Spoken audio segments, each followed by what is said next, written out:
Dear viewers, people are talking about Worldcoin. The government seems to be confused about this issue of Worldcoin. The parliament deliberated on this matter of Worldcoin with the speaker doubting and wondering why someone was allowed to come into the country to take details of Kenyans. So who is to blame? In this analysis, ladies and gentlemen, I've done some small research on the origin of Worldcoin and who came up with Worldcoin. So before we get further in that analysis, allow me to welcome you to YOLENO TV. And for those people who have not subscribed to this channel, please take a moment and go down to the subscribe button there and subscribe to this channel. It is so important. And I appreciate those who have been part of our family and those who have subscribed to this channel. Also, to make this video trend, you will have to hit the like button. I appreciate so much for your support. So let's get into this. So where did this issue of Worldcoin come from? How on earth would a foreigner walk into a country and start mining data from our citizens without license or without recourse to any law or authority? I think as leader of majority in the House, you have a cardinal duty to ensure that the ministers responsible bring cogent explanation to this House. And even the cautionary statement being given by the data commissioner is a little bit too late, because they should have known before they set up camp at KICC. They definitely must have paid somebody to use KICC. The person who allowed them to use KICC should and ought to have verified whether they have been allowed by the data commissioner and they have all the requisite licenses and approvals. Sam Altman is one of those people who set up a company called Tools for Humanity. So Sam, with two friends, set up a company based in San Francisco and Berlin called Tools for Humanity. These friends of Sam Altman were one, Alex, Blania, and Max, but it's alleged that Max left the company sometimes there later. So Tools for Humanity is a company that is in charge of Worldcoin. So then how does Worldcoin operate? This is what I've documented for you, ladies and gentlemen. The technology works by scanning your iris using a machine known as an ORB. And the purpose is to verify that you are a human by assigning you a world ID. So world ID is normally assigned by a world app. So you are assigned a world ID upon verification whether you are not alien, you are not AI, you are not a robot. That is the time now the world app assigns you the world ID. So from the little description that I've given you, ladies and gentlemen, here in Kenya, we as a country are now faced with this crisis of being scanned. Our eyeballs are being scanned.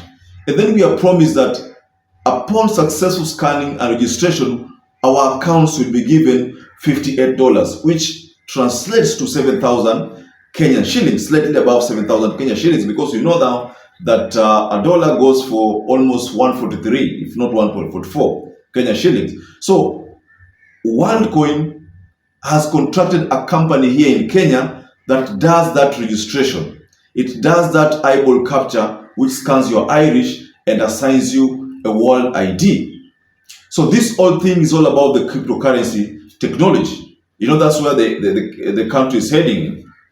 So this issue of Worldcoin has exposed the country. In fact, Kenyans, some people who are naive, they don't know about this issue of having your data on the internet, available on the internet, or having your data globally available. They don't know the threat that that poses with. This issue has exposed people information globally. People don't read the terms and conditions. It's alleged that there are terms and conditions upon successful verification of your, Irish. If it's successful, there is a part there where you sign the terms and conditions, that form, you sign it. So it is alleged that most people don't go through the terms and conditions.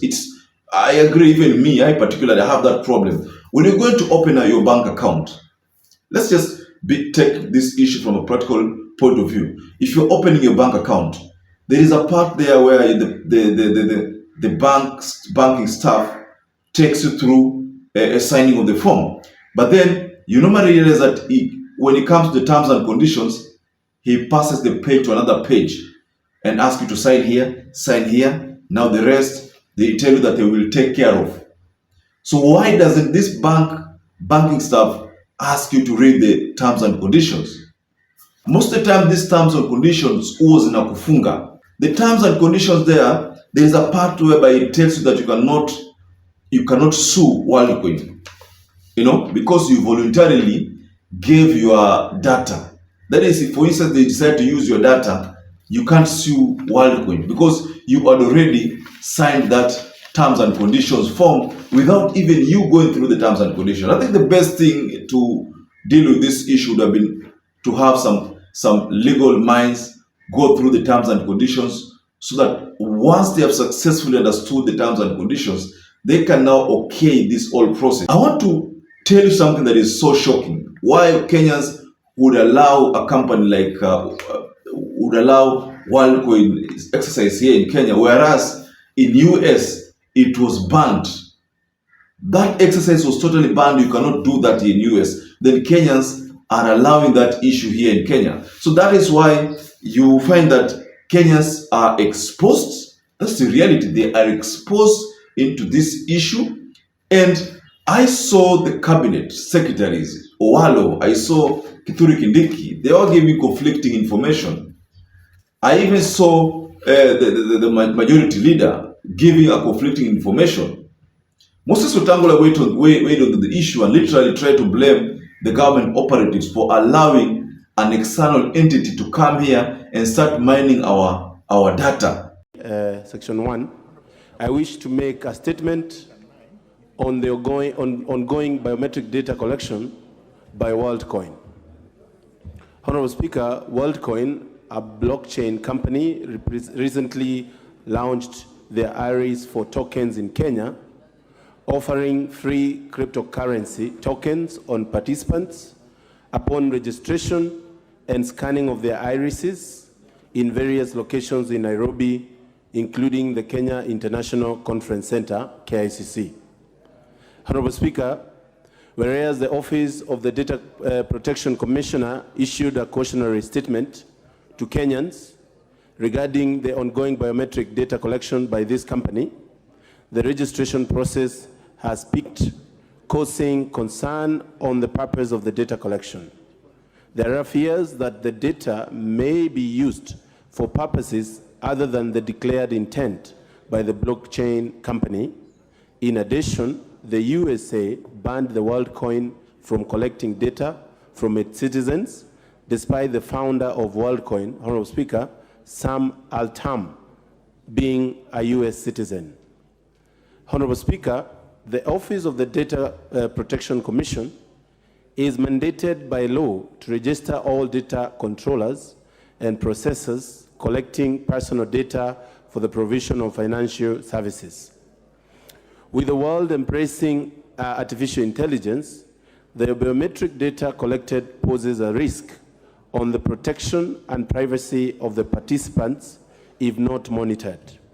That was so sensitive. But Opio and I made these comments. Kithure and Owalo have already differed on the matter of Worldcoin. So who do we believe? Who will the public believe? Is it Kindiki Kithure or Eliud Owalo? Who? Neither.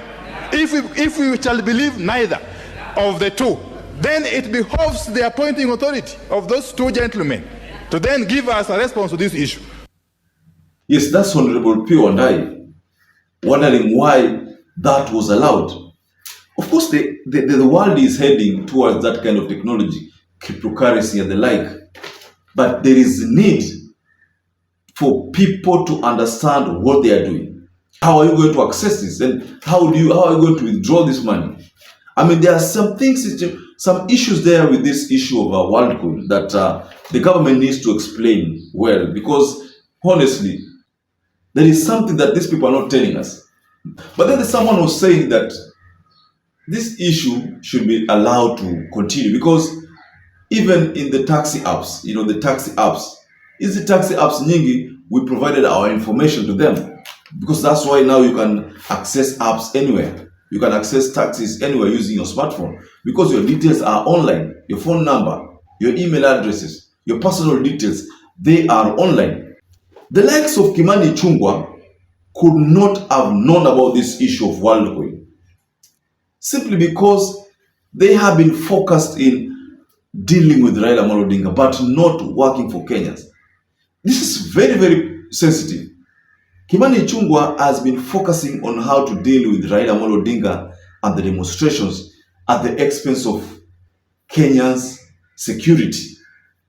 Kenyans wouldn't have found themselves giving out their crucial information to Worldcoin if at all Kimani Ichung'wah and the team were working and focusing on service delivery. They have been focusing on how they deal with Raila Amolo Odinga, they deal with Uhuru Kenyatta, they deal with Martha Karua, they deal with Wajakoya, they deal with literally Eugene Wamalwa, they deal with Peter Munya. So this is the problem that we Kenyans are finding ourselves in because of the incompetency nature of the government operatives.